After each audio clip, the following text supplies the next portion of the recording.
Adlaw mga bata, ako di ay si Teacher Princess. O karon, tudluan ta mo unsaon pagbasa. Bago ta magsugod sa atong pagbasa mga bata, lingkod lang mo kung asa mo ganahan mo lingkod. So karon, tudluan ta mo unsaon pagbasa ug mao kini ang mga unang hakbang sa pagbasa gamit ang Maroko. Ito ay ang aralin 16. Ang nakikita niyong letra mga bata ay letrang N. At ang tunog nito ay Ulitin natin.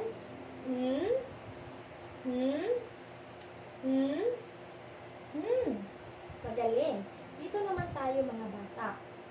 Ito ay na, ne, ni, no, nu. Pakiulitin. Na, ne, ni, no, nu. Magaling. Dito naman. I, na. U, na. Sa, na.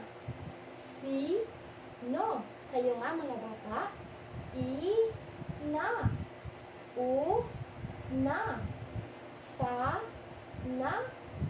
Si, no. Atin itong pagsabayin mga bata. Ito ay ina, una, sana, at sino. Pakiulitin nga. Ina, una, sana, at sino. Magaling. Dito naman. No, o. Na, lo.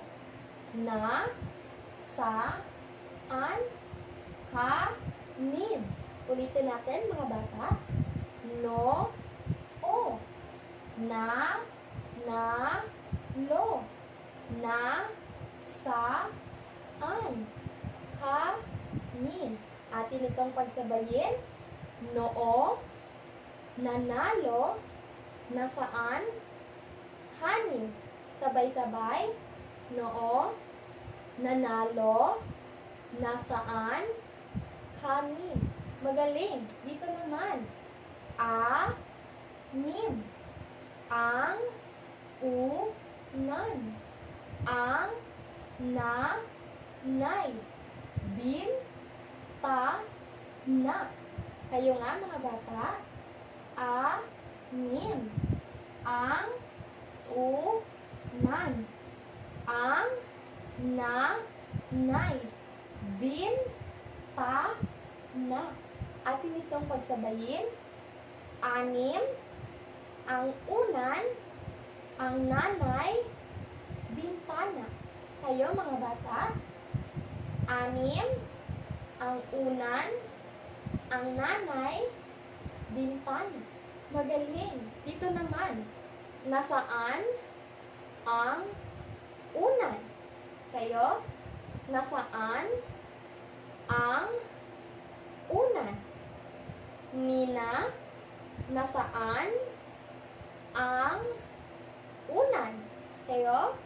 Nina, nasaan ang unan? Ang anim na unan, nasaan? Kayo?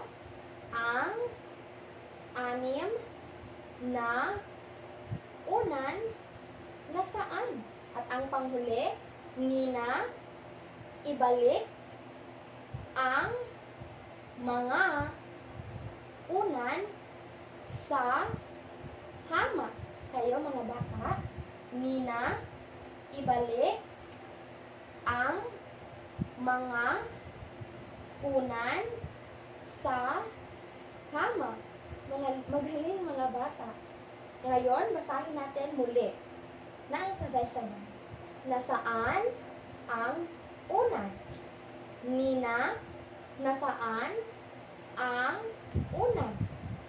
Ang anim na unan, nasaan? Nina, ibalik ang mga unan sa kama. Magaling mga bata. At dito nagtatapos ang ating pagbasa. Sa susunod muli mga bata, paalam!